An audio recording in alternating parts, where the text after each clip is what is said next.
Hello everyone, today we are going to learn about one topic in data handling. So it is a part of representation of data.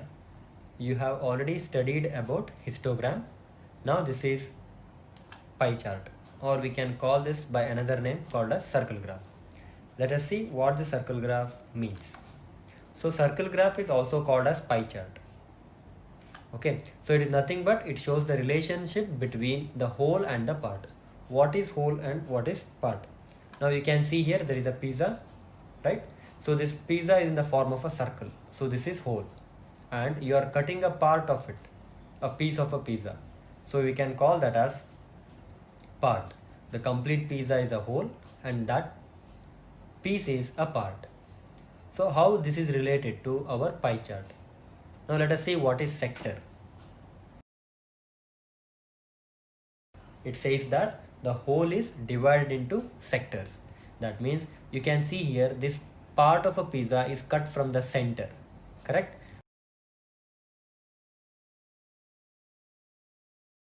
So if you cut a circle into many pieces like this, we call that as sectors. That means from the center you need to cut.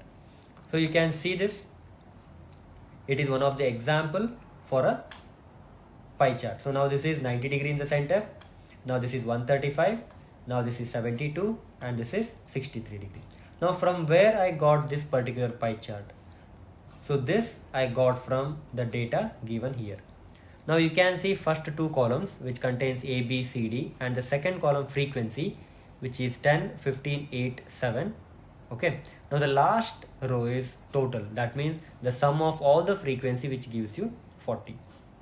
Now the third column you can see that it is central angle, means angle in the center of a circle. How it is formed?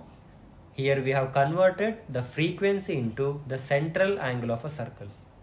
Okay, to convert this we have a formula. That formula is central angle is equal to 360 degree by total frequency into frequency.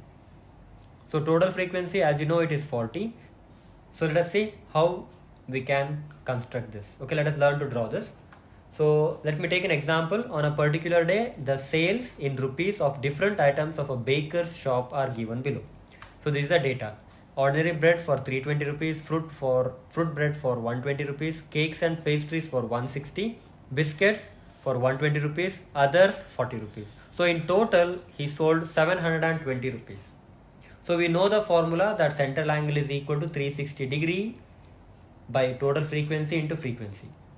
So here what is the total frequency? Here total frequency is nothing but 720, which is sum of all the sales. So into frequency. Now later we will simplify 360 degree by 720, we will get 1 by 2. So it is simplified as 1 by 2 into frequency. So let us use this in the next column, that is central angle. So I will call it as a calculation so far.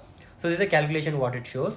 Here 1 by 2 into frequency. So for the first one the frequency is 320. So it becomes 1 by 2 into 320, which gives you 160 degree. Then 1 by 2 into 120, 60 degree. 1 by 2 into 160 will give you 80. 1 by 2 into 80 it will give you 40. And 1 by 2 into 40 will give you 1. And 1 by 2 into 40 will give us 20. So these all values are central angles. Okay, that is 160 degree, 60 degree, 80 degree, 40 degree and 20 degree. So you have to once cross check by adding all those angles. If you get 360, our calculation is right, or else we have done some error in the calculation. So far we have got it correctly. Now let us construct a pie chart. That means a circle graph. The construction plays a very important role in this. So make sure here you can take any radius to draw a circle. So there is no restriction of taking radius. So you can take an around 3 to 4 centimeter or 5 centimeter radius, you can take it, and then you can draw a circle.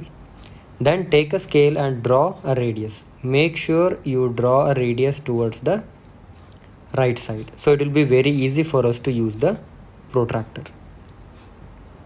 So next what we are going to do is, we are going to take a protractor and our first angle is going to be 160. Now always you have to count from the right side now, because our line is in the right side. So start counting. So it is 0 at the right side. So 0 to which angle? It is 160 degrees. So mark a dot on it. So now take a scale. Okay, draw a line from center to that point. No need to join till the point. You can just join it till the circle. So now this angle is 160, which occupies the maximum part of our construction, or we can say circle. Now next angle. To construct next angle, make sure you keep a protractor exactly on the new line. So now count from that particular line. So now the angle is how much? It is 60 degree. So mark a point. Okay. Then as usual, same thing you are going to repeat. Take a scale and join the line.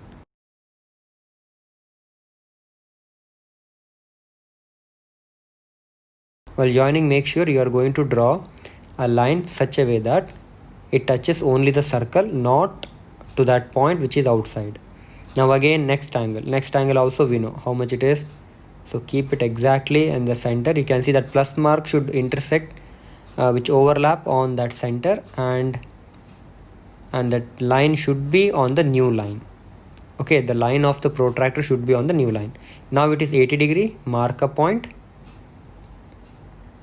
take a scale and join it till the circle. So now one more angle is left, you know that. Now again we'll repeat the same thing. Make sure that plus mark which is in the center of the protractor should be kept on the center of the circle. So now the new angle is 40 degree. So mark a point over there, then join it. So join it till the circle as usual. So now we got a pie chart. Now what you need to do, just write all the angles on that. Now write all the angles in the center. Hence our pie chart is ready. Thank you all. Hope it is useful.